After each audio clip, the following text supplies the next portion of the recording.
C'est une grande joie pour Hachem que je vous retrouve chaque semaine.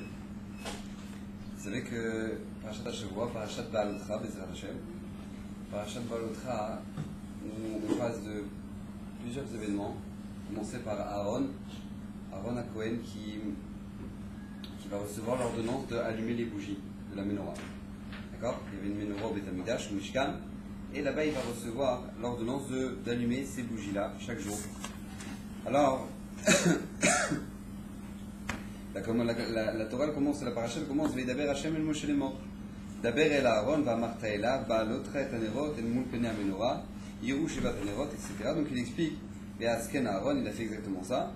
Demande le Rashi, comment ça se fait, au nom du Midrash, comment ça se fait que maintenant, la paracha de la semaine dernière, qui était parachat Nasso, c'était une paracha sur laquelle on a terminé avec l'offrande de tous les princes. Vous savez que chaque tribu dans l'homme Israël, Reuven, Shimon, Lévi, Yehuda, Issachar, toutes les tribus, elles avaient un prince. Merci beaucoup pour le barbeau. Merci.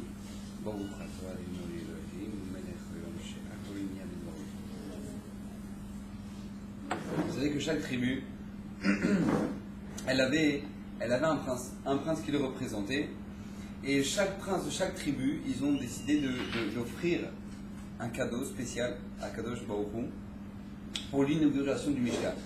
Vous savez que le Mishkan, il a été inauguré le premier Rosh Chodesh Nissan. Chodesh Nissan, c'est le mois de Pessah. D'accord? Rosh Chodesh Nissan, là-bas, le premier du mois de Nissan, le Mishkan a été inauguré, a été monté et la Voda a commencé. Et qu'est-ce qui s'est passé? Les premiers à avoir offert des korbanot, ça a été les princes de chaque tribu. Chaque prince de chaque tribu, ils sont arrivés. Un jour, Akadosh Baruch Hu, il a dit j'accepte vos cadeaux. Un jour par prince, par tribu. Et donc du coup, selon l'ordre de la manière avec laquelle ils campaient. Et donc, qu'est-ce qui se passe? Chaque prince, il a offert chaque jour un cadeau. Maintenant, quand on regarde ces cadeaux-là, ces korbanot, ces offrandes, etc., ces encens qu'ils ont offerts, c'est tous les mêmes. Regardez la fin de la paracha de la semaine dernière, c'est tous les mêmes. La paracha, à la fin, elle est très longue. Elle répète, voilà, l'offrande, voici l'offrande de Narshon ben Amminadab, de Shevet Yehuda. Tac, et on commence, tac, tac, tac, tac. À chaque fois, à chaque fois, les psukim recommencent, il y a plus de 70 psukim rien sur les cadeaux, et c'est tous les mêmes. Et pour la tribu de Reuven, et pour la tribu de Issachar, et c'est le Nassim ibn Issachar, le prince de la tribu de Issachar, et hop, on recommence, et ils ont tous offert la même chose. Alors tous les commentateurs, ils posent la question, comment ça se fait que maintenant, la Torah a besoin de nous recommencer à chaque fois, ils ont offert la même chose, ils ont tous offert le même cadeau, et la Torah nous recommence tout depuis le début à chaque fois, elle nous redit, et voilà, chaque tribu, il a offert ça, dans les détails à chaque fois. Autant dire, voilà, chaque prince de chaque tribu qui sont, ouais, ont offert ce cadeau, et hop, tu le dis une fois. Non, là, à chaque fois, on recommence, on répète. Demande les commentaires, comment ça se fait que la Torah, elle s'allonge autant. Vous savez que les halachot de Shrita, dont on sait qu'on doit faire la Shrita sur un animal, ouais, l'abattre l'animal avec un couteau à la gorge, dont on le sait, on apprend d'un mot, des avarta. D'un mot dans la Torah, tu apprends que tu as l'ordonnance de devoir faire la Shrita. D'un seul mot. Là, maintenant, la Torah, elle t'allonge, et voilà, lui, il a offert tel cadeau, et tu répètes 12 fois la même chose, juste à changer le nom. Comment c'est possible? La Torah elle vient nous apprendre ici quelque chose d'extraordinaire. La Torah elle vient nous apprendre un yesod, mamash pour toute notre vie. Reuven il met les tefilin, Shimon il met les tefilin, Issachar il met les tefilin, et Machlouf il met les tefilin, chacun il met les tefilin, chaque juif il met les tefilin. Mais la Torah elle vient t'apprendre une chose. Sache que quand lui il met les tefilin, c'est pas la même chose que lui qui met les tefilin, c'est pas la même chose que lui qui met les tefilin. On aurait tendance à faire croire que dans la Torah, puisqu'on fait tous les mêmes mitzvot, on fait tous les mêmes mitzvot, on fait du chesed, on fait de la montée, on fait truc, on met de la tzedaka. Alors on fait tous la même chose. On est tous des robots. Chas v'shalom. La Torah vient te dire non, chas v'shalom. Sache que eux, quand ils ont ramené chaque prince, ils ont ramené ce cadeau-là, cette offrande-là au Beth Amikdash pour l'inauguration. Sache que quand ils ont offert ce cadeau-là, même si a priori physiquement c'est les mêmes, parce qu'ils ont offert le même nombre de taureaux, le même nombre de béliers, le même nombre de moutons, la même quantité de farine, les mêmes plats, les mêmes trucs, tout valait au Todava, même si tout paraissait identique, la Torah elle va t'apprendre. Non, Hachem il te répète à chaque fois pour t'apprendre que la mitzvah de chacun n'a rien à voir avec celle de l'autre. N'a rien à voir. Chacun on a des mitzvot, chacun on fait nos mitzvot, et chacun nos mitzvot elles nous sont propres. Et chas v'shalom, quand toi tu mets les tefilines, c'est pas la même chose que quand l'autre il met les tefilines. Ça dépend, ça n'a rien à voir. Ça n'a rien à voir, c'est jeté au la mode. Maintenant, quand Aaron à Cohen, il a vu ça, Aaron qui était le Cohen Gadol, quand il a vu, lui qui était celui qui représentait la tribu de Lévi, lui, quand il a vu ça, il a vu que lui, il n'a pas eu le srout d'offrir ces cadeaux-là. Pourquoi? Parce que Rachid, dans Paracha la semaine dernière, il nous explique que ces princes-là, par quel mérite Akadosh Baruch Hu a accepté leur cadeau au moment de l'inauguration du Mishkan? C'est parce que tout simplement, ce sont eux qui s'en ont pris plein la tronche en Mizraïm. Vous savez qu'en Mizraïm, par exemple, comment ils avaient fait les Égyptiens? Les Égyptiens, pour faire de l'esclavage, ils avaient dit voilà, regardez, vous avez bossé, vous avez fait 5 tonnes de briques aujourd'hui. 5 tonnes de briques, c'est vous, votre groupe là, vous savez faire 5 tonnes de briques. Il y a un responsable du groupe que lui doit rendre des comptes. Donc si jamais il manque des briques, c'est lui que j'irai voir. Donc c'était lui qui devait mettre la pression de Israël. Et c'était lui qui s'en prenait plein la tronche quand les autres et quand il n'y avait pas le compte comme il fallait. Ces responsables là de groupes en Mitzraïm, qui s'en ont pris plein la tronche parce que c'est marqué que eux maintenant, ils étaient très miséricordieux sur leurs frères. Ils voyaient qu'ils souffraient, machin. Ils voyaient qu'il n'y avait pas le compte à la fin de la journée. Ils leur disaient pas ouais, vous avez travaillé comme des chiens, vous n'avez pas travaillé, machin, truc. Non, ils leur disaient pas ça, ils comprenaient leur souffrance. Et eux, ils allaient en prendre plein des Mitzrim, des Égyptiens. Parce que c'est eux qui devaient ramener les comptes. Et eux, maintenant, ces juifs-là, à Kadosh Baruch Hu, du fait qu'ils aient pris la souffrance des Bnei Israël sur eux, et qu'ils n'ont pas, ils n'ont pas mis ce lachatz-là, ils n'ont pas mis cette pression-là aux Bnei Israël, de les faire travailler plus, et bien eux, à Kadosh Baruch Hu, les a élevés, les a mis princes. Et c'est ces princes-là qui vont offrir chaque jour de l'inauguration du Mishkan, selon sa tribu, l'offrande. D'accord? Maintenant, lui, Aaron HaKohen, il faisait partie de la tribu de Lévi. La tribu de Lévi en Égypte, ils n'ont pas fait l'esclavage. C'était les seuls, des Midrash, c'était les seuls que maintenant, eux, ils étaient en train d'étudier la Torah dans les yeshivot, et puisqu'ils sont jamais sortis des yeshivot, alors Akadosh Baruch Hu les a protégés, et eux n'ont pas fait partie de l'esclavage en Égypte. Donc, puisque eux n'ont pas fait partie de l'esclavage en Égypte, donc lui, Aaron, a ressenti que c'est lui, l'omagialo, de pouvoir offrir ce cadeau-là, au moment de l'inauguration du Mishkan. Donc lui, il souffrait, Aaron HaKohen. Aaron HaKohen, il souffrait, il dit comment ça se fait, moi j'ai pas pu faire ça. Kadosh Baruch Hu vient dans la paracha Shavua, la paracha juste après, qui précède celle qui enchaîne avec la paracha de la semaine dernière. Il dit toi, sache que tu auras un mérite encore plus grand. Tu vas allumer les bougies au Beth Amikdash. Au Mishkan, c'est toi qui vas allumer les bougies. Maintenant, les commentaires, ils posent la question, ils disent mais pourquoi Kadosh Baruch Hu il le récompense? Il le récompense de quoi? L'omagialo, ça ne lui revient pas maintenant d'avoir offert ces cadeaux-là. Alors quoi, il a eu de la peine? Ok, c'est ça, il a eu de la peine. Mais alors quoi, comment ça se fait que Kadosh Baruch Hu il va lui dire non, toi tu vas avoir une mitzvah encore plus? Et s'il ne devait pas offrir ce cadeau-là, s'il ne devait pas offrir comme tous les princes ce cadeau-là, ben là c'est tout, il n'a pas à offrir, il n'a pas à offrir. Donc comment ça se fait qu'il doit Kadosh Baruch Hu le console? Genre tu l'as pas fait, mais c'est normal qu'il ne l'a pas fait. En plus de ça, on voit dans la suite de la paracha, je ne sais pas si vous connaissez le moussak de Pessar chez nous. Dans la suite de la paracha, il y a un moussak qui s'appelle Pessar chez nous. Par exemple, je vous explique, si le Ham Israël offre le Korban Pessah, d'accord, le 14 Nissan, et donc le Ham Israël, tout le monde a offert le Korban Pessah, il y en a qui travaillent dans la Chevra Kadisha. Vous savez, c'est quoi la Chevra Kadisha? Ceux qui enterrent les morts, d'accord? Donc il y en a qui s'occupent des morts, et ceux qui sont impurs, ils ont enterré un mort juste avant Pessah, ils sont impurs pendant 7 jours. Donc puisqu'ils sont impurs pendant 7 jours, ils ne peuvent pas venir au Beth Amikdash, et ils ne peuvent pas offrir un Korban, et manger un Korban, dans un état d'impureté. Donc comme eux, ils ne peuvent pas, donc ils sont pas tours de la mitzvah de Korban Pessah, d'accord? Ils sont pas obligés de ramener le Korban Pessah. Donc maintenant, qu'est-ce qui s'est passé dans le désert? La deuxième année, c'est la deuxième année après la sortie, mais quand ils ont construit le Mishkan, qu'est-ce qui s'est passé? Ils ont fait une location. Tout le Ham Israël ramène le Korban Pessah le 14 Nissan. Et eux, alors il y a une marque loquette, il y en a qui disent que c'est ceux qui portaient le kever de Yosef, il y en a qui expliquent que c'est ceux qui ont fait sortir Eldad ou Medad, bref.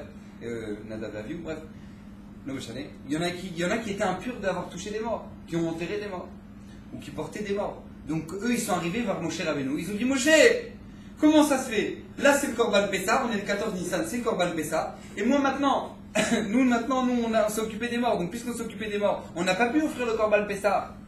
Donc c'est pas juste, nous on peut pas offrir le Korban Pessah, on voudrait offrir le Korban Pessah. Alors Moshe Rabbeinu, qu'est-ce qu'il va faire? Il va parler à Kadosh Baruch Hu. Et il dit à Kadosh Baruch Hu, il y a un problème, eux ils sont impurs. Donc est-ce qu'on a une solution pour eux? Hachem a dit oui d'accord, alors qu'ils offrent dans un mois.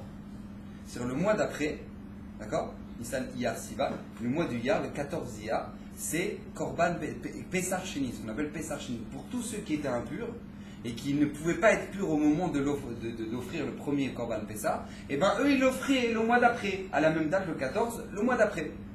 Ça s'appelle Pessah Sheni. D'accord? Il y a Pessah Rishon et ça s'appelle Pessah Sheni pour ceux qui n'ont pas pu offrir le Korban Pessah. Moi je vous pose la question. Il y a un mec qui est en train de voyager dans un avion. D'accord? un businessman, il est en train de prendre un avion, maintenant c'est juste avant Rosh Hashanah, il prend un avion, il a une correspondance à Hong Kong. D'accord? Correspondance à Hong Kong. Et après, donc il prend un autre avion, machin, un truc qui se retrouve au Vietnam, je sais pas, hop, il est retourné, et après il doit retourner en Eretz Israël. Maintenant, il a un problème, son avion il est venu en retard, donc ce qui fait que quand il va arriver là-bas au Vietnam, eh ben, la correspondance, il va la rater. Donc s'il rate la correspondance, ça veut dire qu'il ne pourra pas revenir pour Rosh Hashanah chez lui à sa maison. Donc lui, il a des boules. Il dit, mais attends, mais comment je vais faire moi maintenant? Rosh Hashanah là-bas au Vietnam, paumé, là, qu'est-ce que je vais faire là-bas? Alors peut-être il y a des Chabad, donc disons qu'il n'y a pas de Chabad là-bas. D'accord? Disons qu'il n'y a pas de Chabad là-bas. Et bien qu'est-ce qui va se passer? Lui, il va dire, bon, comment je vais faire? Je suis perdu là-bas, je suis paumé, qu'est-ce que je vais faire? Donc lui, il passe les fêtes, il attend que les fêtes de Rosh Hashanah passent, il est pris dans son coin. Et il a raté le chauffard, il a raté le chauffard. Le chauffard de Rosh Hashanah. Il arrive, il prend l'avion à Motsé Rosh Hashanah, il retourne en Eretz Israël, il arrive, il va voir le Rav. Il dit, Kvod Rav, j'ai raté le chauffard. J'ai raté le chauffard. J'avais pas le choix. J'ai raté mon avion, j'ai raté le chauffard. J'ai pas eu le choix. Je veux qu'on sonne le chauffard. Je veux qu'on me sonne le chauffard. Qu'est-ce qu'il va lui dire le Rav? Qu'est-ce qu'il va lui dire le Rav? Il va dire, tu écouteras l'année prochaine. Qu'est-ce que tu veux que je te dise? Je peux pas te faire sonner le chauffard. Je peux pas te ressonner le chauffard de nouveau. Mais si, je veux qu'on me sonne le chauffard. Je veux qu'on me sonne le chauffard. Mais qu'est-ce que je fasse maintenant?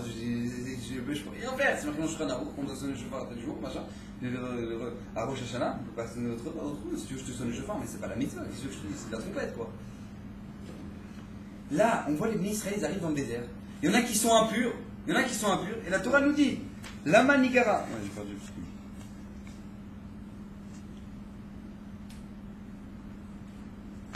Ici. Et on voit Anashim Ema. Et là, Anachnu Tmeim le Nefesh Adam. Nous, on est impurs d'avoir touché des morts. Lama Nigara les Bilti écrivent Korban Hashem. Bemoado Betorpne Israël. Pourquoi nous maintenant, on va perdre cette opportunité-là d'offrir un Korban Pessah? Ils arrivent chez Moshe Rabbeinu. Nous, on n'a pas pu offrir le Korban Pessah. Moshe Rabbeinu, qu'est-ce qu'il va te dire? Il va te dire, bah attends, mais c'est normal, t'es impur. Bah c'est vrai, t'es pas tout. T'es pas obligé. Tu sais, maintenant, Akadosh Baruch Hu, il t'a dit, mais toi, t'es pas obligé. Ne te casse pas la tête, t'es pas obligé. Non, moi je veux offrir le Korban Pessah. Moshe Rabbeinu, il va dire, bon bah attends, je vais voir, je discutais avec Hachem, il dit, bon, tu sais quoi Pessah chez nous? On va t'offrir Pessah chez nous. J'ai pas compris, depuis quand ça marche comme ça? T'es pas tour d'une mitzvah. Si t'es pas tour d'une mitzvah, ben malasot. Ce que je te dis, t'es pas tour, t'es pas obligé de la faire. C'est pas qu'on va te reprocher quelque chose, t'es pas tour. Si t'es occupé du kéver de Yosef, t'es pas obligé. Non, la Torah va dire, ah tu sais quoi? Eh ben je vais te donner Korban Pessah, je vais te quand même Pessah chez nous. Je vais t'offrir encore, tu vas refaire Pessah le mois prochain. C'est pas grave, t'inquiète pas. Depuis quand ça marche comme ça? Alors vous savez que le Rav de Brisk qui ramène quelque chose d'extraordinaire. Le Rav de Brisk qui ramène un match, un yesod dans la Vodat Hashem. Le Rav de Brisk qui dit, il y a plusieurs sortes de juifs. Il y a des juifs, c'est des glaçons. Par exemple, vous allez à la tefila le matin, ils vont à la tefila le matin, et donc ils ont faim, parce qu'ils n'ont pas mangé, ça sort de manger avant la tefila. Donc du coup, qu'est-ce qui se passe? Ils n'ont pas mangé. Donc comme ils ont faim, ils arrivent à la tefila, et au moment où ils arrivent à la tefila, ils finissent la tefila, bon, Hachem, ils finissent la tefila, et le Rav il dit, allez, shiur. Lui il range ses tefilines, il prend son sac, hop, il essaie de partir, il fait des feintes. Et pour pas que le Rav voit, hop, il va, et il va pas au chiot. Il dit, ouais, c'est bon, moi je trouvais que j'étudierai de la faute plus tard dans la journée. Dis ça à ta mère. Et donc, du coup, qu'est-ce qui se passe? Bref, lui, il dit rien. Donc, lui, il essaie de partir parce que, ouais, il a faim, il a envie de manger son petit déjeuner, il a hyper faim. Donc, il dit, voilà, c'est tout, je pars. Donc, le mec, tu lui parles d'un facteur, tu fais un chiot. Non, il y a mon estomac. Voilà. Et après, il y a un chiot. Il y a mon estomac, il y a un chiot. D'accord? Là, c'est mon estomac. D'accord? Il dit, le Rav de Brisk, c'est un gros glaçon. C'est-à-dire que lui, pour le chauffer pour la Torah, il préfère des cornflakes que du vrai Torah. Bon. Maintenant, il y a des juifs que non, ils sont un peu plus chauds. Ils sont tièdes, ils sont très tièdes, mais ils sont pas froids, mais ils sont pas chauds. C'est-à-dire que tu les vois, tu te dis, bon, alors, tu dis, ah, hé, Mardoché, il y a un chiot là maintenant, il y a un chiot, viens écouter le chiot. Ouais, mais attends, combien de temps ça dure? Ça veut dire que je serai sorti à 9h, si je suis sorti à 9h, peut-être je vais rater mon truc, je sais pas, j'ai un rendez-vous à la meilleure Redet à 11h, mais il faut venir 2 heures avant, parce qu'on sait jamais, allez, qui commence à te faire des histoires, des trucs pendant 3 heures, des trucs, c'est bon, il est pas froid, mais il est loin d'être chaud, d'accord? Il dit, le Rav de Brisk, il y en a des qui sont chauds. Et là, tu vas dire, ah, il est bien chaud. Ah, ouais, il est chaud, sympathique. Et donc, du coup, il arrive, et il va s'asseoir, il dit, ouais, c'est sympathique, pourquoi pas, je suis chaud, sympathique. J'irai manger un petit peu, un petit déj. D'accord? Il y a des gens qui sont. Il y a des gens, on dit le Rav de Brisk, ils sont bouillants. Il y a des gens, ils sont bouillants. Il y a des gens, ils disent, il n'y a pas de chiour. Il n'y a pas de chiour, on vient de faire la fila là. Il faut un chiour, Rav, faites-nous un chiour maintenant. Faites-nous un chiour maintenant. Et à quoi, c'est pas possible, on va finir là. Ah, faites des goïms. Ah, le goïm, il lit le Paris Match, moi je suis en train de lire mon sido, et c'est tout, voilà, c'était terminé la journée. Ras Shalom, on veut un chiour. Dit le Rav de Brisk, un juif, il doit être bouillant. Un juif, il doit être bouillant. C'est comme ça qu'un juif, il doit être. Un juif, il doit être bouillant. D'où on l'apprend déjà de nos avot Akdoshim. Avraham, Yitzhak, Yaakov. Avraham Avinu, il avait presque 100 ans. Et maintenant, il a fait la Brit Mila. Il est le 3e jour dans la souffrance. Akadosh Baruch Hu, il fait sortir un soleil. C'est ce qu'on a vécu là, il y a 2 semaines, là, avec la semaine dernière, avec le Khamsin. C'est que dalle, d'accord? Parce qu'il n'y a personne qui sortait. Parce qu'il n'y a personne qui sortait. Il n'y avait pas le Masgan, d'accord? Donc lui, qu'est-ce qui se passe? Avraham Avinu, il a presque 100 ans. Il a fait la Brit Mila. Il est le 3e jour. Il y a la Shchana Tammuz dehors. Et lui, il attend. Il dit, peut-être que je vais inviter des gens. Peut-être qu'ils vont venir. Peut-être qu'ils vont venir. Nous dit Bilam Aracha, écoutez bien ce qu'il va dire. Au moment où maintenant il va bénir le Ham Israël, il va dire Tamot nafshi mot yesharim. Je veux que ma mort soit la mort comme les gens droits. Comme les gens droits. Tamot nafshi mot yesharim. Je veux mourir comme les gens droits. C'est qui les gens droits? Nous dit la Gemara dans Avodah Zarah. C'est qui ces gens droits? C'est Abraham, Yitzhak, Yaakov. Ils sont appelés droits. Droits aux yeux d'Hachem. Tamot nafshi mot yesharim. Mais je n'ai pas compris, Avraham Avinu, il était droit? Je vous pose la question, Avraham Avinu, il était droit? Avraham, il n'est pas droit, Avraham Avinu, il était super droit, Avraham Avinu. Je n'ai pas compris, son neveu là-bas, il est parti en boîte de nuit à Sdom, là-bas, il a choisi d'aller vivre là-bas à Sdom, il se fait attraper par des rois, par des machins, là on arrive, on dit à Avraham Avinu, Avraham Avinu, ton neveu s'est fait attraper. Lui, Avraham Avinu, pas de problème, j'y vais, je vais aller le sauver. Mais attends, j'ai pas compris, mais laisse-le crever. Excuse-moi, c'est sympa, c'est mon neveu, excusez-moi, mais tout le respect. Le mec il est parti, il s'est fait copain avec les mecs à Gaza. Ouais, tu sais qu'il a des problèmes avec les Arabes à Gaza. Ouais, je suis désolé, mais là, voilà quoi, bon, je lui souhaite de revenir, mais qu'est-ce que tu veux que je fasse maintenant? C'est lui qui est parti se faire des potes avec lui. Il a dit, allez, je vais habiter là-bas parce que ça me fait plaisir d'habiter là-bas. C'est pas qu'il s'est fait attraper, il est parti lui-même là-bas. Il est parti habiter là-bas chez eux. Qu'est-ce que tu veux maintenant? Tu veux me dire, il a des problèmes. Merci beaucoup. Moi, je vais mettre en sacanat les fachos. Moi, je vais mettre en danger de mort parce que lui, il a voulu se mettre là-bas. Qu'est-ce que tu veux que je fasse, moi, maintenant? Abraham Avinu, non, il y va. Il va se déchirer, il va y aller. On peut pas s'imaginer ce que ça veut dire. Et la Torah te dit, lui, il a appelé droit. Tamot nafshimot yeshari. Vous imaginez un peu ce que ça veut dire? Aaron à Cohen, c'est vrai, il n'est pas tour. On a vu au début de la paracha, c'est vrai, Aaron à Cohen, il n'est pas obligé. Il n'est pas obligé de faire de ramener.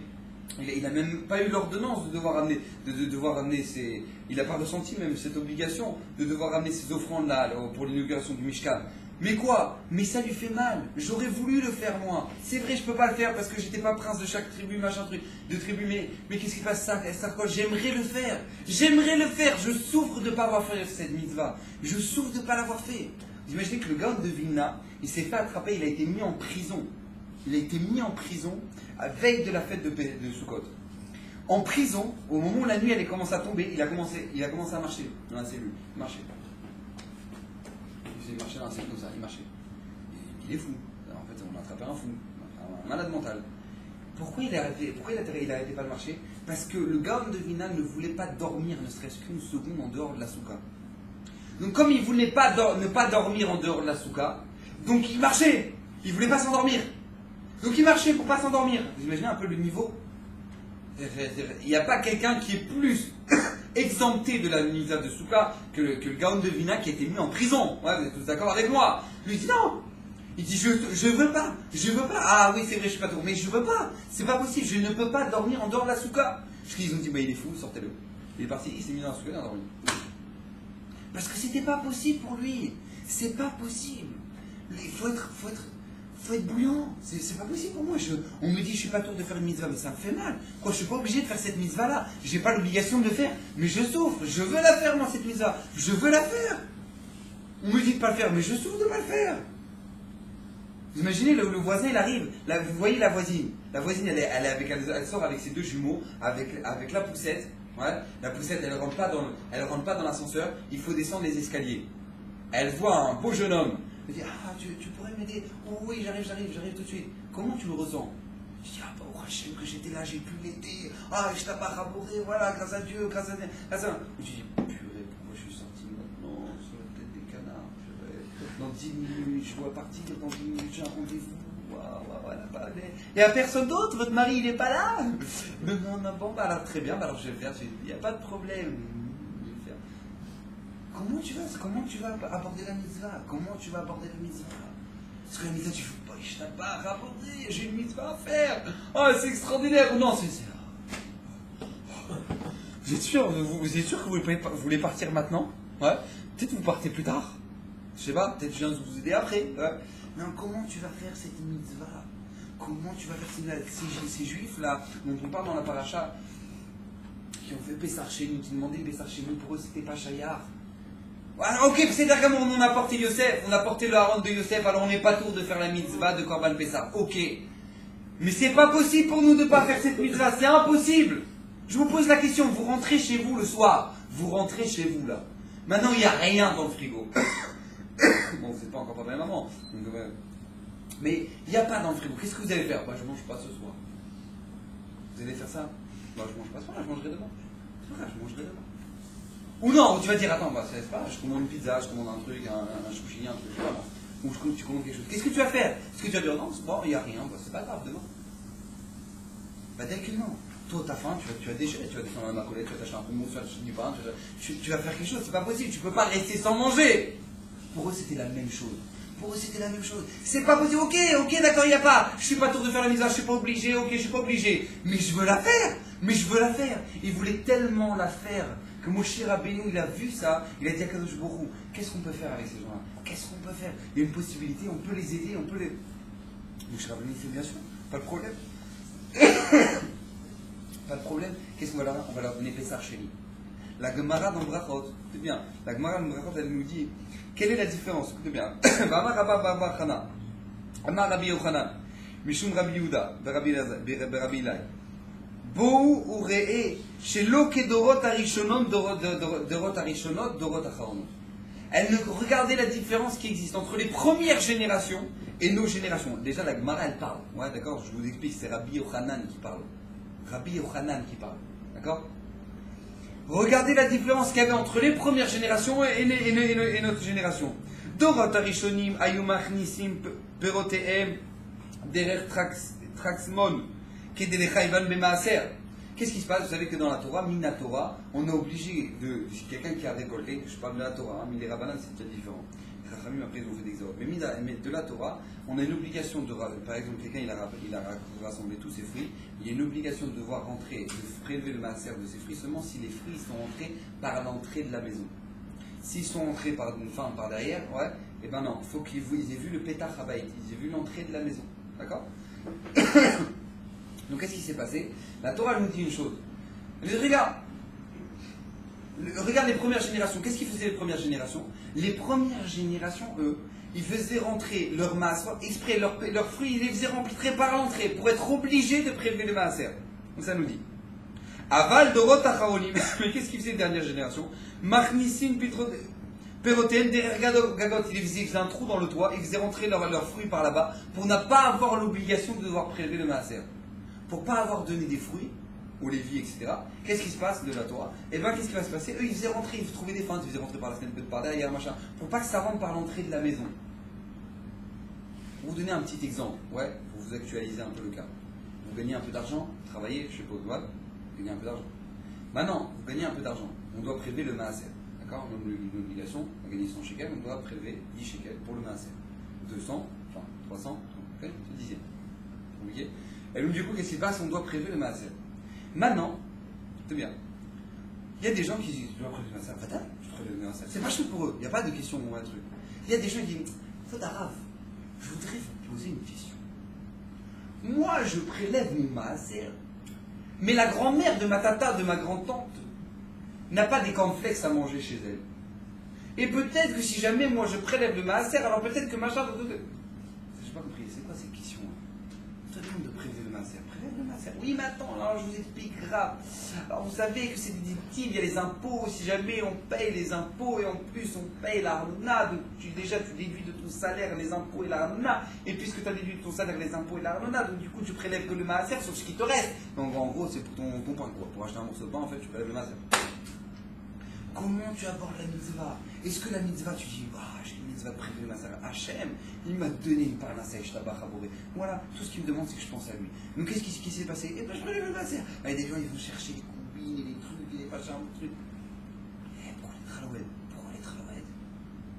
C'est que la Rabbani Kanievski, Zichat Tzadika Livracha, elle, quand il y avait des pauvres, qui rentraient chez la famille du Rav Kanievski. Et donc il y avait des pauvres qui allaient voir la Rabbani, et des fois il y avait de l'argent qui traînait sur la table. Les pauvres, ils venaient, ils volaient l'argent. Chez la Rabbani Kanievski. Les pauvres, ils venaient, ils volaient l'argent. Maintenant, qu'est-ce qui s'est passé? Les enfants, ils ont commencé à voir qu'il y a des pauvres qui prennent l'argent, un truc. Alors ils ont dit à la Rabbani, ils ont dit, maman, peut-être qu'il y a des pauvres, il faudrait faire le tri là, parmi les gens qui rentrent dans la maison, parce que là, il y en a que l'argent, il disparaît. Elle a dit, quel argent? Et dit, voilà, il y avait un billet de 100 shekels sur la table, maintenant il n'y est plus quoi. Et il y a quelqu'un qui vient de sortir et on a compris que c'est pas mon argent. C'est pas mon argent. C'est mon argent. Mais qui se nourrissent avec, et qui mange avec, et qui se régale avec, c'est pas mon argent moi. Quand je me il m'a fait venir 100 shekels, c'est pour lui. Je te pas rapporter, c'est pour lui, c'est pour lui. Mais oui. Et je vais dire, la prochaine fois, on va mettre un verrou, et on va regarder par l'œil, et on va regarder qui s'y rend.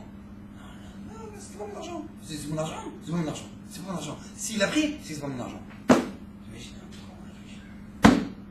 Un peu comment c'est dans la tête. D'un juif kadosh. La Torah elle nous demande une chose. Quand maintenant on fait une mitzvah, c'est pas seulement faut faire la mitzvah. La Torah te dit mais sois bouillant pour faire la mitzvah. Et soif de faire la mitzvah. Vous savez que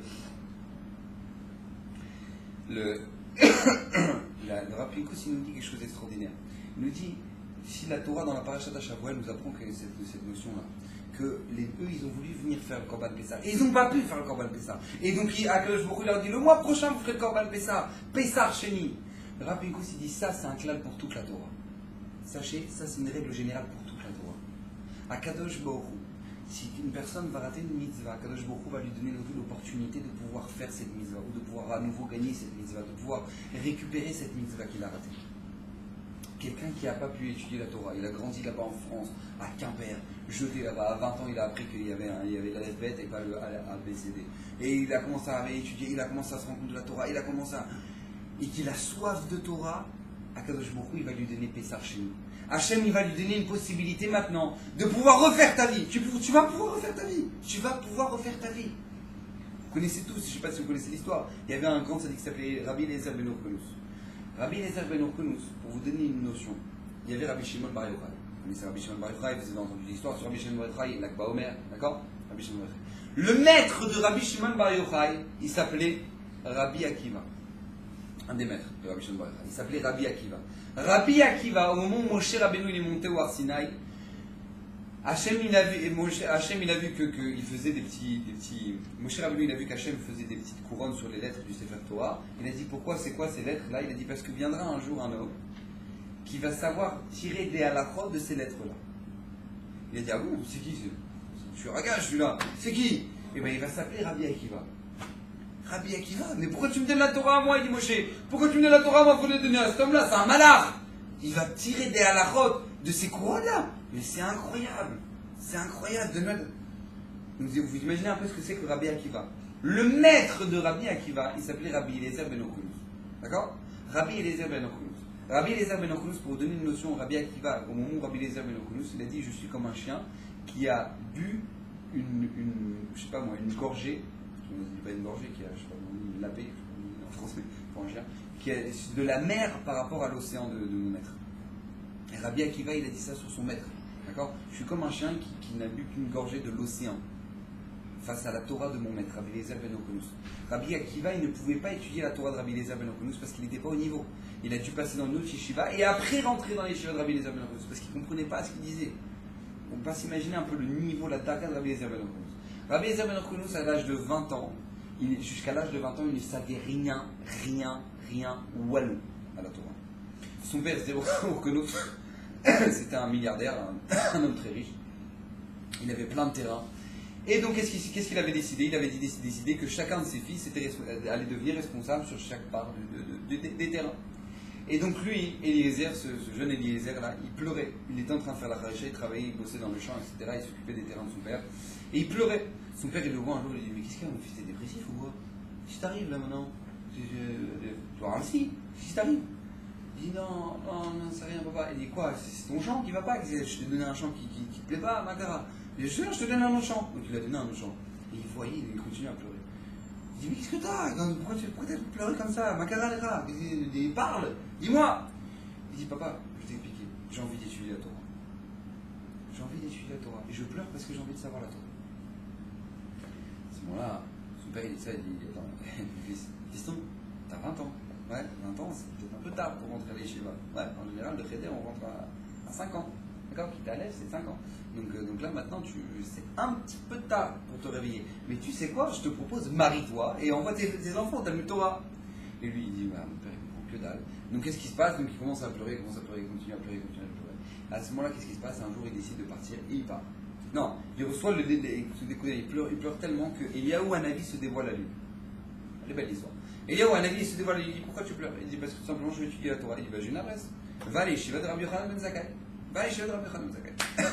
Donc il décide de prendre la route pour aller chez Rabbi Yochanan ben Zakkai. Il arrive là-bas, Rabbi Yochanan ben Zakkai, pour vous donner une notion, c'est Raphaël Kanevski, c'est Rav Shteiman, ouais, c'est Rav Badia, c'est le Gadolador. D'accord? C'est le Gadolador. Donc lui, il arrive chez le Gadolador, il dit: voilà, je vous ai étudié dans votre yeshiva, s'il vous plaît, là. Il dit: tu connais quelque chose? Il fait: non, je connais rien. Je sais pas qu'est-ce que je fais chez moi, enfin, je vais pas le jouer, qu'est-ce que je peux faire avec toi? Et il voit qu'il pleure, je vais étudier. Il dit: pas de problème, je vais t'apprendre. Il avait tellement, écoutez bien, Rabbi Eliezer ben Orkenos, il avait 20 ans, il avait tellement la tête dure que Rabbi Yochanan, il pouvait lui apprendre que 2 halachot par jour. 3, c'était trop. 2 par jour. Et ces 2-là, ils revenaient. Donc Shabbat, on n'a pas le droit de faire ça, voilà. Et Shabbat, on avait donc toute la journée, ça. Voilà, 2 halachot par jour. Pas plus que ça. Il avait une tête tellement dure que pas plus que ça. Et quelques jours passent, une semaine passe, etc. Et il sent que Rabbi Eliezer ben Orkenos, il commence à... Eliezer, c'était pas encore Rabbi. Eliezer ben Orkenos, il commence à sentir de la bouche. Il sent de la bouche, quoi. Il dit: fiston, brosse-toi les dents. Non, il a pas dit ça. Il a dit: tu sais quoi, regarde, assis-toi là-bas. Ça te dérange pas? Assis-toi là-bas, regarde, là-bas, là, au fond de la pièce. Parce que là, ça... Je peux dur. Alors, à ce moment-là, Rabbi Eliezer ben Orkenos, quand il voit ça, il se met à pleurer. Il fait: oh là, vous m'avez jeté. Non, je te jette pas. Non. Il lui dit: non, laisse rattacher que cette odeur-là qui sort de ta bouche, ce soit une odeur de toute la Torah qui soit connue dans tout le monde entier. Comme ça, il dit. Et il apprend que ce garçon-là, c'est le fils de Orkenos, qui était un très grand riche de l'époque. Et alors il lui dit: viens manger à la maison, où tu es, viens manger à la maison. Il fait: non, c'est bon, je vais manger. Et en fait, il s'est renseigné que Eliezer, il ne mangeait pas. Qu'est-ce qu'il faisait? Il dormait dans une petite pièce, là-bas, je ne sais pas où. Et là-bas, il avait des sacs de terre et il mangeait de la terre. Il mangeait de la terre. Pour se racheter du fait que pendant 20 ans, il n'a pas appris la Torah, ouais, il mangeait de la terre. Je ne sais pas si vous avez un peu une notion de ce que ça veut dire de quelqu'un qui... Bon. Et donc du coup, il mangeait de la terre. Imaginez-vous, vous allez à Ashdod, allez manger du sable. Allez manger du sable, hein. Et dis-moi, quel âge vous avez? Allez manger du sable. Et donc du coup, qu'est-ce qui se passe? Lui, il mangeait de la terre. Mais c'est pour ça qu'un peu, la laine, elle n'était pas forcément très fraîche. Ouais. Parce que qu'est-ce qui se passe? Il mangeait de la terre. Il mangeait de la terre. Il est devenu tellement grand, Pachout, il est devenu tellement grand, Rabbi Eliezer était devenu un des grands, Khamisha Talmidim, un des 5 grands élèves de Rabbi Yochanan ben Zakkai, Rabbi Eliezer ben Orkenos, qu'à la fin, c'est marqué dans Pirkei Avot, écoutez bien, c'est marqué sur lui dans Pirkei Avot qu'il n'y a pas... Quand Rabbi Yochanan ben Zakkai, il définit Rabbi Eliezer ben Orkenos, comment il le définit? Ouaya Moné Jvacham, c'est marqué dans la Mishnah, il leur donnait une éloge à chacun de ses élèves, Rabbi Yoshua ben Hanania, etc. Chacun il leur donnait une éloge. Sur quelle éloge il a trouvé sur Rabbi Eliezer ben Orkenos? Bor sout chez nous me'abetipa. C'est comme un puits qui est entièrement comment on dit, cimenté, voilà, cimenté, bien fermé, comment on dit, qui ne sont étanche, voilà. C'est bien étanche, c'est comme un puits qui est étanche, qui ne perd pas une goutte de son eau. pour dire que lui, chaque Torah qu'il entendait, il perdait rien. Il émalait Torah. Vous imaginez? Alors que quand il a commencé, 2 halachot, 3 halachot, c'était dur pour lui. Maintenant, Rabbi Yochanan ben Zakkai dit, il est rempli de Torah et c'est un puits qui ne perd pas une goutte. Un jour vient Onkelos, le père de Rabbi Eliezer. Il ne savait pas ce qui s'est passé de son fils. Il est parti ici, qu'il est parti à l'Yeshiva, mais ce qu'il est devenu, il ne sait pas. Mais lui, ses frères à Eliezer, ils ont monté les nerfs contre son père. Ils ont dit, ouais, regarde papa, t'as vu, sympa hein, le frérot, hein, sympa, hein. Il t'a abandonné, voilà, t'es en train de devenir vieux, il t'a laissé avec les champs, les machins, trucs, lui il est parti étudier à l'Yeshiva, pépère, ouais, bravo, hein, donc il s'est passé, lui Onkelos, il s'est chauffé, il a dit, tu sais quoi, tout mon héritage, je le refuse, sa part d'héritage, je le refuse. Donc il part à Yerushalayim pour aller voir le Rav pour refuser sa part d'héritage. Refuser la part d'héritage de Onkelos. Il arrive là-bas, et qui c'est qui est assis à côté de Rabbi Yochanan ben Zakkai? Rabbi Eliezer, son fils. Et lui, il ne sait pas, lui. Il voit ça, il ne sait pas. Et donc il y avait des grands riches là-bas, il y avait Nakdimon Ben Gurion, il y avait tous les riches qui étaient là-bas, et c'était un grand rassemblement. Et lui, il arrive là-bas. Et à ce moment-là, Rabbi Yochanan ben Zakkai, il voit qu'il y a son père qui est arrivé, il dit, Rabbi Eliezer, parle bien de Torah. Il dit, moi, je peux dire quelque chose, qu'est-ce que je peux dire, moi? Je n'ai rien à dire. Il dit, moi, je suis un puits qu'on est en train de remplir, moi, je suis rien du tout. Il lui fait, non, t'es comme une source sur laquelle qui n'arrête pas de jaillir de l'eau. C'est toi, t'es extraordinaire, vas-y, parle. Il commence à parler, les hommes de c'est marqué que Ayud Dvarav Kedvarim chez Shamou Bessinai. Ces paroles, c'était comme ce qu'ils ont entendu là à Israël au Sinaï. C'était une Torah extraordinaire. Son visage est brillé. À ce moment-là, quand Onkelos s'est levé, elle a dit, mais c'est qui ce rabbin là? Intéressant. C'est qui ce rabbin? Il fait pas des cours sur YouTube? Hein? Il fait pas des cours sur YouTube, lui? Ah, c'est très intéressant. Il parle très bien. À ce moment-là, qu'est-ce qu'il fait? Il m'a dit, là-bas, c'est ton fils. C'est ton fils. C'est Rabbi Eliezer. C'est ton fils.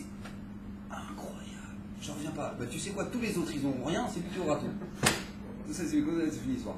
Et là, à ce moment-là, Rabbi Eliezer ben Onkelos, il a levé les yeux au ciel et a dit, Ribono shel olam, moi je veux rien de l'argent, je veux rien de tout ça, je veux une seule chose, je veux ta Torah. C'est tout, Nikuda. Rabbi Eliezer ben Onkelos. Pourquoi le Midrash nous raconte ça? Pour nous apprendre une chose, à partir du moment où une personne, elle a soif de Torah, elle veut de la Torah, sachez une chose, Akadosh Baruch Hu, il va te donner Pessar Sheni.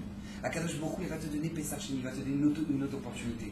Tu as raté une mitzvah, Akadosh Baruch Hu, il te donnera la possibilité d'en faire une autre. Si tu veux, si tu as soif, et tu veux vraiment, Akadosh Baruch Hu, il te donnera la possibilité.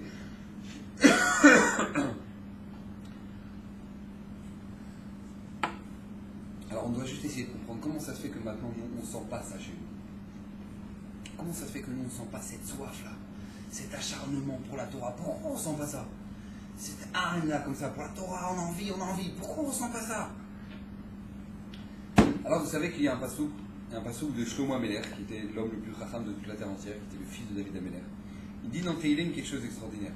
Oev Kesef, Lo Yitzba Kesef. Je ne sais pas si vous connaissez ce passouk, c'est connu. Oev Kesef, celui qui aime l'argent, Lo Yitzba Kesef, il ne sera jamais rassasié de l'argent. D'accord? Jamais rassasié. C'est un klal. Celui qui aime l'argent, il ne sera jamais rassasié de l'argent. Écoutez bien, nous dit Rashi, à la Makom, Oev mitzvot, lo yitzba mitzvot. Celui qui aime les mitzvot, il ne sera jamais rassasié des mitzvot. Tout le respect pour Rashi. Mais là, quel rapport avec la choucroute? C'est-à-dire que là, maintenant, je ne vois pas le rapport Bechlal. On te dit, le Passouk dit, celui qui aime l'argent, il ne sera jamais rassasié de l'argent. Il voudra toujours de l'argent. Vous savez que les riches, ils sont encore plus pauvres que ceux qui ne sont pas riches. Vous savez ça? Parce qu'il y a un klal qui s'appelle les Shloméa Rotzimadei. S'il a 100, il veut 200. D'accord? Les Shlomatei Motsar Bameot. Donc qui c'est le plus pauvre dans l'histoire? Celui qui a 100 ou celui qui a 200? Celui qui a 200. Parce que si Shloméa, il a 100 et il veut 200. Mais l'autre, il a 200, il veut 400. Donc il est 2 fois moins riche que le premier. Ouais. Donc lui, parce que lui, il a 100, mais il aspire juste à avoir 100 en plus. Mais l'autre, il a 200, il veut encore 200. Le mec, il a 1 million, il veut encore 1 million. C'est-à-dire qu'il a 1 million de pauvreté. Alors que l'autre, il dit, bon, moi j'ai gagné 10 000, je veux juste 20 000. Bon, lui, il a 10 000 shekels de pauvreté. Mais l'autre, non, il a 1 million. Oev Kesef, celui qui aime l'argent, il ne sera jamais rassasié de l'argent. Nous dit Rashi, Oev mitzvot, lo yitzba mitzvot. Celui qui aime mitzvot, il ne sera jamais rassasié de mitzvot. Quel rapport? Vous savez que Rashi, c'est un mefaresh. Rashi vient expliquer le verset. Rachid, il vient pas de t'expliquer un truc, chapitre, kabbalah, truc, tralouette. Non, il vient te dire tout simplement le pshat. Pshat, c'est quoi, comment tu comprends le passou? Oef, kesef ou itzba kesef, tu dis oef mitzvot ou itzba mitzvot. Alors super, tu m'as vachement expliqué. Rachid, il est en train de m'expliquer quelque chose d'extraordinaire, quelque chose de moufla. Écoutez bien. Akadosh Baruch Hu, il a créé chez nous la soif de quelque chose. On a une soif. Maintenant, cette soif-là, où est-ce que tu vas la mettre? Chaque juif, il a la possibilité de diriger sa soif là où il veut. Si quelqu'un il est tzaddik, Oev mitzvot, lo itzba mitzvot, Rav Vadei Yosef, Raphaël Kanevski, ils étudient le chasse. Ils s'arrêtent pas. Mais c'est la même Gemara que quand il a commencé à l'âge de 8 ans. C'est la même Gemara. À 90 ans. Et il recommence. Mais d'où elle vient cette force de recommencer toute la Torah à chaque fois? Et que Raphaël Kanevski a Pessah, Erev Pessah, il fait le sioum sur Talmud Bavli, Talmud Yerushalmi, toute la Torah orale, tous les ans. Il finit toute la Torah tous les ans. Mais comment il peut avoir encore? Ça y est, tu l'as fini une fois, ça y est. Tu fais une page de Gemara, allez, on la refait, ça y est. Combien? Il recommence toute la Torah. Mais d'où elle vient cette soif? Parce qu'Akadosh Baruch Hu, il a créé ça chez nous. Celui qui aime la Torah, il ne sera jamais rassasié de Torah. Il voudra toujours encore plus de Torah. Mais si tu n'es pas rassasié de Torah, nous dit Rashi, t'es d'aléra. C'est que ta soif, elle est partie autre part. Où est-ce qu'elle est partie? Au F Kesef ou Itzba Kesef. Celui qui aime l'argent, il ne sera jamais rassasié de l'argent. Il y a des gens qui se posent des questions. Mais comment il fait ce rabbin? Oh, pour recommencer tous les ans. Oh, pour recommencer la Torah. Moi, c'est pas ça ma question. C'est comment quelqu'un qui a 1 million sur le compte, et comment continue à travailler comme un shra. Ça y est, arrête de travailler, ça y est, t'as l'argent maintenant. C'est bon, l'argent tu l'as. T'as suffisamment de quoi vivre jusqu'à la fin de tes jours. Ça y est, stop. Fais autre chose, kiffe, je sais pas moi. Non, tu vois les mecs, les businessmen, les trucs qui s'arrêtent pas, ils continuent à voyager, machin. Ils ont plein d'argent. Mais qu'est-ce qui t'arrive maintenant? Ça y est, arrête-toi. Oui. Bon, je fréquente des gens, écoutez bien, je sais, j'ai appris par des rabbinim, mais j'ai appris que ces gens-là, ils ont de quoi faire vivre 14 générations. Donc pas eux, pas leurs petits-enfants, pas leurs 14 générations, tellement ils ont une fortune qui est grande. 14 générations. Et le mec, tu le vois, le matin, tu dis, vous voulez étudier un petit peu? Ouais, je m'attends, j'ai un truc, j'ai une affaire, j'ai un truc, j'ai un business, ce truc, je vais pas... Ça y est, dis-moi, ouais, qu'est-ce que tu veux encore? Même si tu veux claquer 50 000 shekels aujourd'hui, par jour, jusqu'à la fin de ta vie, tu n'auras pas dépensé ton argent. Ça y est, arrête-toi maintenant. Même si tu veux, tu dis, allez, je veux claquer, tu t'achètes une barge, un truc, machin. Eh ben, tu sais quoi, tu te resteras de l'argent. Arrête-toi maintenant. Non, Oef Kesef ou Itzba Kesef. Quelqu'un qui a soif d'argent, il s'arrête pas. Mais pourquoi? Parce que cette soif-là, elle est mal canalisée. Au lieu d'être dans la Torah, et Oef Torah, Oef Mitzvot, ou Itzba Mitzvot, non, c'est là-dedans, c'est dans l'argent. Donc ça ne nous dit rien. Ça ne nous change pas. Donc on commence à faire les mitzvot. Ouais, bon. Allez, ça dit un chiot. Ouais, bon. Ok, bon. Faire une bracha. Ah, faire une bracha. Encore. Il faut faire mincha. Ah, quoi, mincha? Ça y est, je fais shacharit, là. Ça y est, j'ai pris toute la semaine. Mais dis-moi, tu sais que corporellement, ton corps, il a faim. Quelqu'un qui n'a pas faim, vous savez que dans quelques jours, on lui dira Kaddish. Ouais. Quelqu'un qui n'a pas faim, en général, dans quelques jours, il Kadash chez mes rabbins. Ouais. C'est clair pour vous? Est-ce que c'est clair pour vous? Quelqu'un qui ne mange pas, en général, c'est... Ouais. Tu finis avec un ramcol sur la tronche. Maintenant, qu'est-ce qui se passe? Écoutez bien, la Torah, elle va t'apprendre une chose, elle va te dire quelque chose. Comment c'est possible que toi, dans la Torah, tu ne sens même pas que tu as faim? Mais tu sais que la nourriture de ta neshama, tu crois que c'est des cornflakes? Tu crois que c'est des Burger King? Tu crois que c'est quoi? La nourriture de ta neshama, tu crois que c'est quoi? C'est quoi la nourriture de ta neshama? Tu sais quoi le menu? Quand ta neshama elle va au resto, qu'est-ce qu'elle aime manger? Tu sais ça pour ton corps, ça tu sais. Tu aimes les crêpes, le chocolat, les trucs, les machins, les babas. Mais toi, ta neshama, qu'est-ce qu'elle aime manger? Qu'est-ce qu'elle choisit quand elle va au resto, ta neshama? Tu sais ce qu'elle choisit? Elle choisit ou Baba Batra, ou le Chumash, ou les brachot, c'est ça qu'elle veut, ta neshama. Ta neshama, c'est ça sa nourriture. Sa nourriture, c'est ça. Et comment c'est possible que tu sens pas que t'es faim? Mais tu dois t'inquiéter. On va pas dire vite sur moi. Mais comment ça se fait que j'ai pas faim? Comment c'est possible que j'ai pas faim? Un homme, il doit s'inquiéter. Je n'ai pas faim. Mais c'est pas Chaillard. C'est pas Chaillard. C'est qu'il y a un problème. Si on n'a pas soif de Torah, c'est que c'est un gros problème. On est censé avoir soif.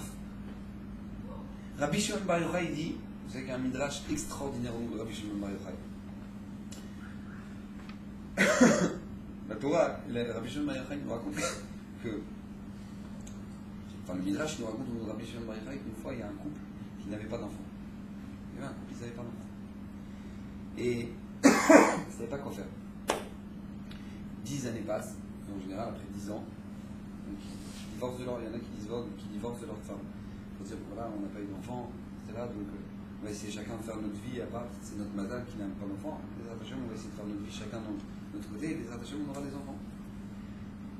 Et donc il y a un couple qui arrive chez Rabbi Shimon Bar Yochai, et le mari il explique que voilà, il doit divorcer parce qu'ils n'ont pas d'enfant, ça fait 10 ans. Alors Rabbi Shimon Bar Yochai dit il y a une condition. Si vous divorcez, c'est une condition. C'est quoi la condition? C'est que vous divorciez avec la joie, avec la même joie que vous êtes mariés. Vous commandez le ou la, vous commandez les chanteurs, vous commandez pas les chanteuses, vous commandez les méritsot, vous commandez les plats cachers. D'accord? Vous commandez, là, vous faites un truc comme vous êtes mariés.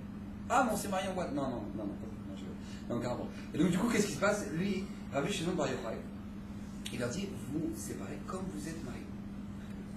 Et donc à ce moment-là, il commence à faire le je sais pas, on peut dire un mariage, en tout cas, il ramène les photos, les machins, les photographes, les caméramans, les trucs, machin, il commence à faire une grande fête, ouais, on divorce, machin, truc. Donc il commence à faire la teufeu, à faire la soirée, et lui, c'était triste la vérité, d'accord? Donc lui, il commence à boire un bon coup. Et lui, avant le mariage, excusez-moi, avant le divorce, il a dit quelque chose à sa femme. Il a dit, regarde, ce que tu aimes dans la maison, ce que tu as de plus cher dans la maison, la chose que tu as de plus cher dans la maison, tu l'emmènes avec toi. Ce que tu veux, tu l'emmènes avec toi. Il a dit, d'accord, pas de problème. Et donc, ils se marient, ils divorcent. Et au moment où ils sont en train de divorcer, ils sont en train de faire la soirée, et lui, il boit parce qu'il est triste quand même. Il a divorcé sa femme, il aime beaucoup sa femme. Et donc il boit et il se saoule. À ce moment-là, la Kala, elle attend ce moment-là, et elle dit à ses copains, elle lui dit, écoutez bien, vous prenez lui, vous le prenez, vous l'emmenez dans la maison de mes parents. Emmenez-le dans la maison de mes parents. Parce qu'il était sous, il dormait. Donc il l'emmène dans la maison de ses ex-beaux-parents. Et donc qu'est-ce qui se passe? Il se réveille le lendemain matin, il se réveille chez les beaux-parents. Tout ça, c'était qu'est-ce qui se passe? Chez mes beaux-parents. Le cauchemar n'est pas fini? Non, je rigole. Et donc du coup, qu'est-ce qui se passe? Lui, il se réveille chez ses beaux-parents. Et au moins, il se réveille chez ses beaux-parents, il voit son ex-femme. Merde, je sais pas, on n'a pas divorcé.